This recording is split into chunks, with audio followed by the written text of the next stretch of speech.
All right, ladies and gentlemen, welcome back to the My Tesla channel. My name is Jeremiah, and in this video, I'm going to be going over what I believe are the top 11 must-have accessories for your Tesla Model 3/Y here toward the end of 2022, going into 2023. There's actually more than 11, but I grouped some of them together to just try to keep the flow of this video good, nice, fast-paced, I guess. Now, every product I mention in this video is going to be linked below, and because I believe in transparency here on the channel, Amazon links will be affiliate links, so I do get a kickback. And Test Stuff links, well, I own that store. We've had a few soft launches and sold out pretty fast, but we're fully restocked and ready to ship. Also going to be giving you all a pretty big discount code for Test Stuff toward the end of the video. Last thing, in case you're unaware, is that the Model 3 and Model Y are roughly the same vehicle. I believe it's like 70%. So most accessories that fit the 3 also fit the Y and vice versa. If they are different, then I'll have links for both down below. So let's first start with what every other Tesla accessories video starts with: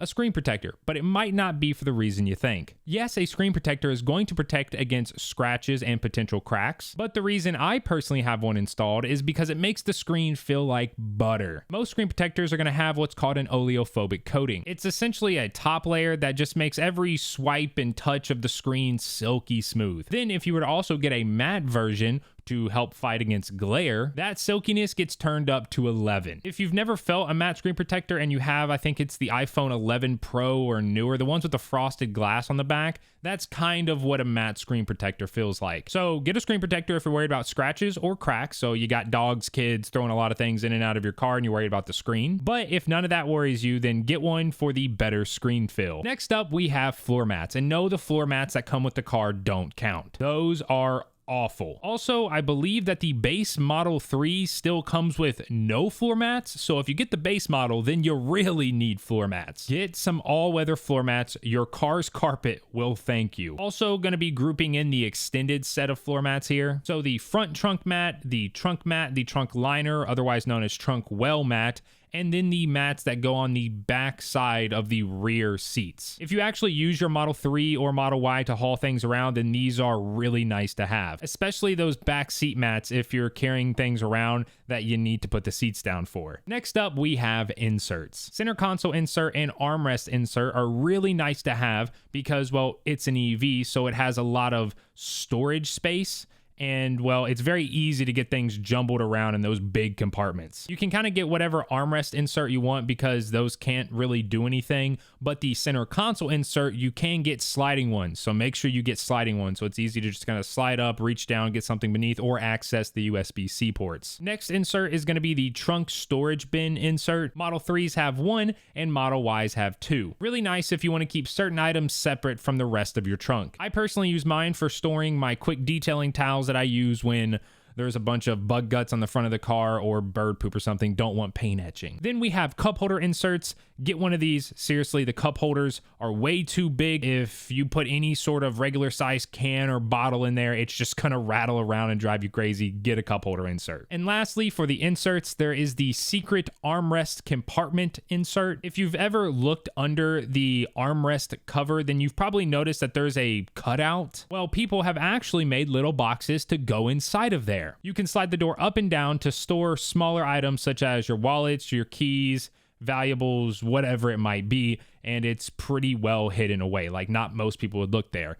Unless you're watching this video, then you're always going to look there. Now at number 4, a phone mount, and well, I'm kind of split on this. I used to have a MagSafe non-charging one attached to the screen, but I ended up taking it down after a few months. I don't know what it was, but screen on screen just didn't look right to me. It felt weird. I eventually switched to a dash mounted phone mount to the left side of the steering wheel, and that was much, much better. A screen to the left being your phone and a screen to the right being the infotainment screen makes it feel like you're in a legitimate cockpit. Also, no, I'm still not recommending a wireless charger for iPhones because unless you're using an Apple official MagSafe charger, you're going to be capped at 7.5 watts. And well, your car already has a 7.5 watt Qi wireless charger built into it. So there's just no point to have another one. I'd much rather run a temporary cord from the car's USB-C ports, which are 35 watts, and directly plug in my phone so I get much faster charging speeds. Android users though, well, you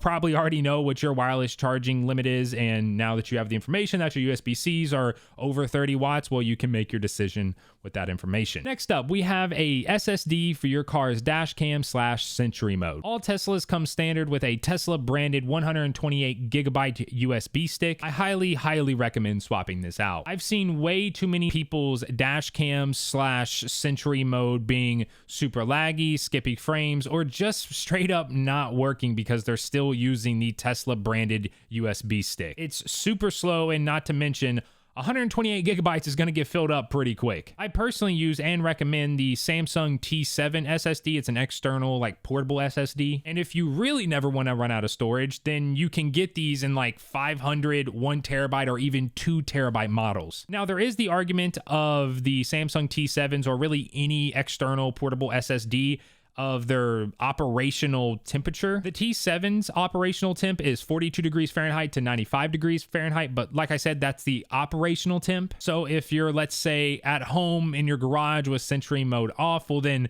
well, it's no longer operating, and the non-operational temp is much more vast. Some reports show anywhere from negative 40 degrees Fahrenheit all the way up to 140 degrees Fahrenheit.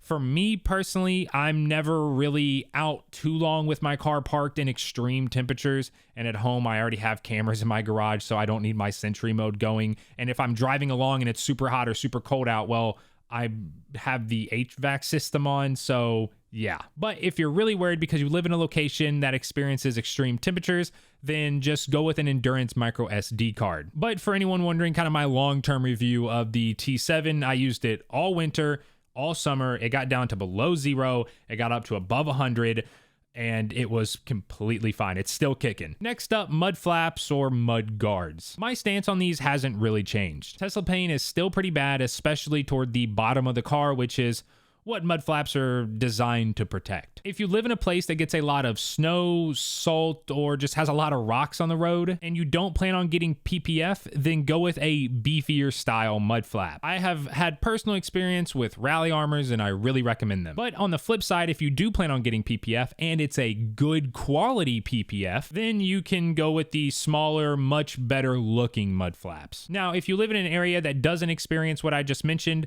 and you still want to get mud flaps, then you can just go with the smaller mud flaps. You don't need the big beefy ones if you live in like Florida or something. Also, you could totally just roll with PPF and no mud flaps at all. Also, do not go with mud flaps that require you to drill holes in your Tesla. There's way too many really good screwless mud flaps to be drilling holes in your car. On the flip side though, just about every screwless mud flap uses a latching mechanism to actually attach itself to your car so you don't got to screw holes in it. And because it latches to your car, well, you will need to apply a little piece of PPF where it actually latches to the paint. You want to do this because dirt will build up where it latches onto the paint, and then that dirt, as it kind of slowly moves around, will eventually start scratching your paint. This is only a problem for the Model 3, as the Model Y has like the plastic trim around it and the mud flap just attaches to the plastic, so you don't got to worry about it. But for the Model 3, make sure you put a little tiny bit of PPF right where it attaches. Next up is going to be Tint / PPF. Tint is 100%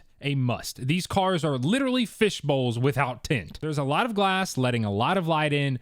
Get tint. If you're curious what I have, well, I'm going to plead the fifth and say just shoot me a DM over on Twitter and I'll give you the rundown, because I don't feel comfortable disclosing that information here. Now for PPF, and well, I could make a whole video debating that. So I'll just say that if you have the money for it burning a hole in your pocket, well then sure, go for it. Let me know your all's opinion on PPF down below. Now for number 8, we have charging adapters. I believe that all Teslas still come with a J1772 adapter at delivery, but if you didn't get one, I recommend you get one. J1772 chargers are mainly found at places like hotels, national parks, amusement parks, parking garages, etc. They don't charge super fast, but for overnight stays, they will get you from 0 to 100% battery, and most of the time, it's completely complimentary. Also, the J1772 adapter doesn't have a locking mechanism, so make sure you get yourself one of those Karen locks to prevent people from just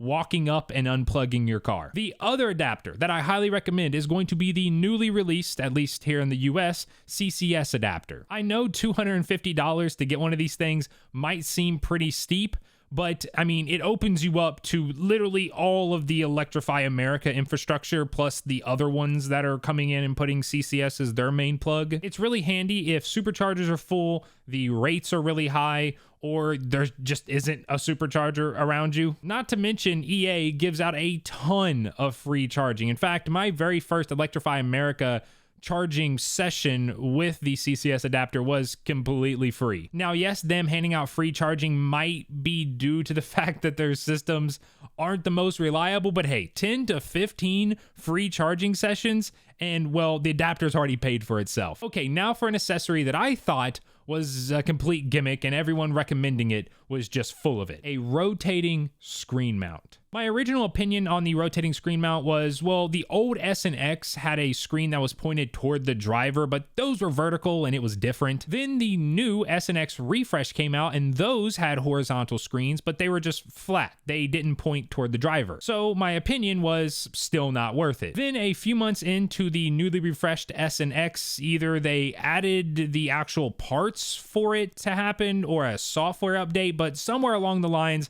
the S and the X, the new refreshed ones, got the ability to actually rotate the screens left and right via a motorized mechanism. So at that point, I thought, okay, if Tesla is putting this in their highest tier vehicles, let me see what it's all about. And can I just say, my God, it completely changed the way the car felt to drive. With the screen in its normal position, it kind of just feels like information for everyone in the car and not the driver's information. I know it sounds weird, but just listen. With the screen rotated towards you, it just makes it feel more personalized for you, the driver. Not to mention, it can help with glare coming in from the passenger side windows or the back window. If you've been on the fence about getting one, get one. It rotates 30 degrees left or right and then 15 degrees up or down. If you have the new Gen 2s, the Gen 1s only go left or right. But if you get the Gen 2, then that means you can rotate it towards you and up, which just makes it feel amazing. The only bad thing about the rotating screen mount is if you have a car with a Gen 1 console, so the glossy black center console, the mount makes the screen sit about 1.5 inches lower, so your phone door like opening latch is only going to open about 3/4 of the way. But everyone I've talked to that has the older center console says that it's still usable, like the phone door,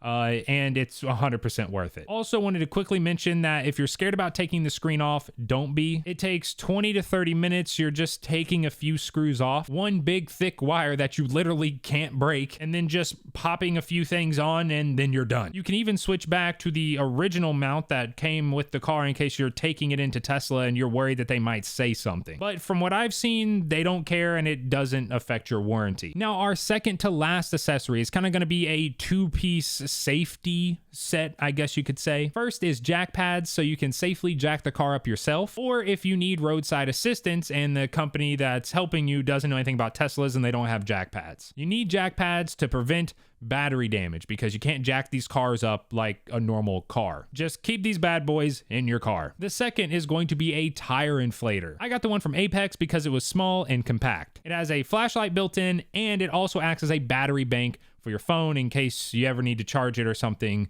and your car has died or whatever. I've been using this for over a year now and it's worked flawlessly. You've probably seen other YouTubers that have been sponsored by Apex. I am not sponsored and I could totally just wait for them to like reach out to me to ask to sponsor a video and then get one of these for like free or something. But I bought it with my own money and I thoroughly enjoy it, which is why I'm recommending it. And now lastly, we have cleaning supplies. I'm gonna link all the ones I recommend down below, and no, it's not some no-name off-brand. It's essentially mainly O&R products and then like the rag company products. I made a whole video on how to properly wash your Tesla. It's rinseless, but not the 2-bucket system because I find that system to be a complete waste of time, water, And there's just a much better method. Check out the video below for more information on that and that method. But those are my top 11, actually like 20 though, must-have Tesla accessories. Nothing too crazy, and I actually use like all of this stuff every time I drive the car, or at least most of it. Like, I mean, I'm not going to be using the tire inflator or the jack pads every day, but you kind of get what I'm saying. Now, for everyone that did make it to the end, well, I do have that discount code that I mentioned earlier. Test Stuff's Black Friday is going to be 20% off everything, and that starts for you right now. Just pop in promo code YouTube, all caps, and you'll get 20% off literally everything. We got all the essentials and some more crazy stuff like the 18-inch Uber turbine wheel covers.